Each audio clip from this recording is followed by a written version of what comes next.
আমরা শহীদ ওসমান হাদির হত্যাকাণ্ডের ব্যাপারে কোন ধরনের এই ছল চাতুরি প্রোপাগান্ডা এগুলো আমরা করতে দিব না যতক্ষণ পর্যন্ত আমাদের দেহে প্রাণ রয়েছে। প্রিয় ভাইয়েরা, রাষ্ট্রের পক্ষ থেকে এখন পর্যন্ত শহীদ ওসমান হাদির শাহাদাতের পর থেকে এখন পর্যন্ত রাষ্ট্র কোনোভাবে সংবাদ সম্মেলন করে বলতে পারবে না যে এই বাদী বা যারা রয়েছে এই খুনের ব্যাপারে আমাদেরকে সাহায্য করতে চায়, আমাদের পক্ষ থেকে তাদেরকে কোনোভাবে অসহযোগিতা করা হয়েছে।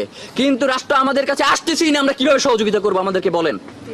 যার কারণে আমরা আপনাদেরকে জানাতে চাই, শহীদ ওসমান হাদির হত্যার বিচার না হওয়া পর্যন্ত বাংলাদেশে ইনসাফের যাত্রা শুরু হতে পারে না। আমরা এটা বিশ্বাস করি না। বাংলাদেশে ইনসাফের যাত্রা শুরু হইতে হইলে শহীদ ওসমান হাদির হত্যার বিচার হইতেই হবে। প্রিয় ভাইয়েরা, নির্বাচন কেন্দ্রিক আপনাদেরকে ইনকিলাব মঞ্চের পক্ষ থেকে কিছু কথা জানাইতে চাই। শহীদ ওসমান হাদি তার জীবদ্দশায় বাংলাদেশে যেই, আপনি কি করবেন তখন? এখন মুশকিল হলো এই গালি নিয়ে যারা কথা বলে তার কোনো সন্তান শহীদ হয় নাই, তার বাবা মাও শহীদ হয় নাই। জামাতের প্রার্থীদেরকে দেখতে পাচ্ছি, জামাতের নেতা আব্দুল্লাহ মোহাম্মদ আবু তাহের, তার নির্বাচনী প্রচারণায় আমরা দেখতে পাচ্ছি যে আওয়ামী লীগের একজন লোক যার নাম হচ্ছে সালাউদ্দিন আহমেদ মজুমদার, তাকে আমরা দেখতে পাচ্ছি তার পক্ষে গিয়ে দোয়া চাইতেছে। এই ধরনের শয়তানি যারা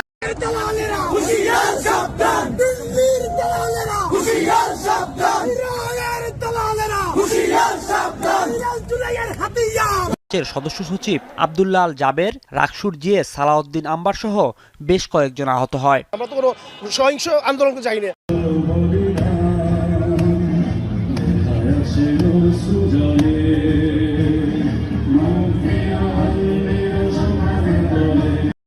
একজনে তো অনেকগুলো টাকা দিয়ে গেছে ভাই, এটা আমি দেখছি, ফলো করছি। আল্লাহ ভাই, দেখি কতগুলো টাকা একটু আগে একজন অনেক টাকা দিয়ে গেল, আমি দেখছি ভাই। এই জন্য প্রকাশ্য জাতির সামনে ক্ষমা চাইতে হবে। বাইতুল মোকাররমের সামনে বিক্ষোভ চলছে, আর সেই বিক্ষোভের পেছনে সশরীরে দাঁড়িয়ে আছেন অভিযুক্ত ব্যক্তি।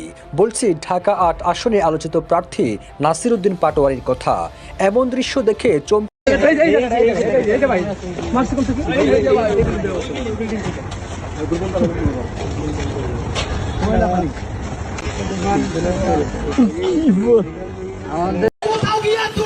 হামলা করার মতো পোলা আমরা না। যদি কেউ মারতে চাই, ফিরে বেড়াইতে চাই, ঘোষণা দিয়ে যাবেন ইনশাআল্লাহ। আমি এইখান থেকে নড়ার আগে এইখানে যদি বোমাও মারে আপনারা কেউ মরবেন, সবার আগে আঘাত আমার উপরে আসতে হবে। সবাই নামাই আমি পালাবো, সেই ছিল ওসমান হাদি না। অবস্থা খুবই খারাপ। আপনারা যারা যেখানে আছেন অবশ্যই তারা ঢাকা মেডিকেলে যান। ওসমান হাদি ভাইকে